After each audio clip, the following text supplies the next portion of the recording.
பாருங்க மக்களே, இதை பாருங்க எப்படி இது வந்து மாவல் மீன் சூப்பராக இருக்கு. இது பாருங்க பாருங்க பார்த்தீங்களா, இந்த தொழியை உரிச்சாங்க பார்த்தீங்களா எப்படி இருக்கு மீன் சூப்பராக இருக்குது. முள்ளாக்கெல்லாம் ஒன்று இருக்கு, பச்சை முட்டாய் போல இருக்கும். பாருங்க, நாங்கள் சென்னையில் போன பிறகு இதை உரிச்சு கொஞ்சம் கொஞ்சம் மஞ்சள் தடவி அதை வச்சிருந்தது. இது ஒன்று என்ன விலைன்னு கேட்டது, ஒரு ஆள் கிலோ கணக்கு கொடுக்கணும், எப்படி ஒரு 400 ரூபா வரும் அப்படின்னு சொன்னாங்க.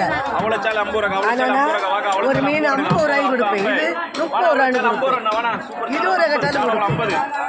இதை 100 ரூபா சொன்னாங்க. சென்னையில் நாங்கள் கடற்கரையில் பீச்சில் போய் விலை கட்டணும். பார்த்தீங்களா, மீன் நல்ல டேஸ்டாக இருக்குன்னு மீன். பாருங்கம்மா மக்களை, பாருங்க மக்களை, இது கிளாத்தி இல்லை, கிளாத்தி இன்னும் ஒன்று இருக்கு. அதையும்